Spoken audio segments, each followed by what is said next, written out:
पूजा झाली की सर्वांनाच वाटतं की आपल्याकडे एक नाही तर एक फुल पाहिजे देवाला व्हायला, पण काय करणार, इथं काही फुलं भेटत नाही आणि बाजारातून घेऊन यायचं काही मला लक्ष राहत नाही.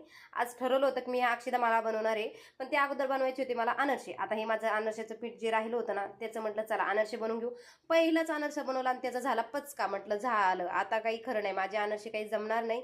पण त्यानंतर म्हटलं चला एकदा परत ट्राय करून पाहू. दुसरा अनारसा बनवला, तो व्यवस्थित आला. तेव्हा लक्षात आलं होतं की माझं पहिलं तेल होतं ते जरा कोमट होतं, म्हणून तो अनारसा वितळून गेला.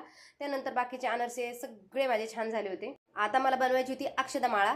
आता ह्या माळा ना मी यूट्यूबलाच बघितल्या होत्या, म्हणून मला ती बनवायची होती. आणि देवाच्या अंगावर त्या इतक्या छान दिसत होत्या की मग माझ्या मनात आलं होतं की मला ह्या बनवायच्याच. तर मी तांदूळ घेतले, तांदूळामध्ये मस्त थोडंसं कुंकू टाकून छान लाल करून घेतले होते. इथं आपण कोणता बी कलर वापरू शकतो, पण माझ्याकडं कुंकूच होतं म्हणून म्हटलं चला लाल कलरचंच करू. आणि इथं मस्त मी माळा बनवायला घेतल्या. नेमकं नशीब की माझा दोरा कमी होता आणि त्याच्यामुळे माझी एकच माळ झाली. ज्या देवाचा पहिला मान असतो त्या देवालाच घालून दिली आणि गळ्यामध्ये खूप सुंदर वाटत होती. मला बाकीचे मी नंतर बनवून. मला आता संध्याकाळी बनवायचा होता स्वयंपाक. स्वयंपाकात होती माझ्याकडे सिमला मिरची.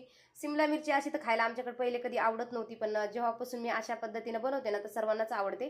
तर मी सिमला मिरचीमध्ये ना शेंगदाण्याचं कूट टाकत ना मसाला टाकत वेगळ्या पद्धतीनं बनवत असते. आणि नेमकं स्वयंपाकाच्या टायमात लक्षात येतं की आपल्या ह्या गोष्टी संपल्या आहेत, त्या गोष्टी संपल्या आहे. तर माझी मोहरी संपली होती, म्हणून जिऱ्यानंच तडका दिला आणि मस्त फोडणी देऊन घेतली तर मी. आणि त्यानंतर ना सिमला मिरची चांगली फ्राय केली, मीठ टाकून थोडंसं वाफू दिली आणि त्यानंतर मी त्याच्यात टाकलं होतं बेसन पीठ. बेसन पिठाने इतकी छान होती ना ही सिमला मिरची, एकदम टेस्टी लागते खायला. आणि कोणाला कसं शेंगदाण्याच्या कूटमध्ये आवडत नाही, कोणाला मसाल्यामध्ये आवडत नाही, पण बेसन पीठमध्ये कोणी याला आवडीन खाऊ शकतं. थोडेसे माझे भांडे पडले होते, म्हटलं चला ते भांडे आवरून घेते. त्यानंतर लगेच म्हटलं जेवण करून घेऊ.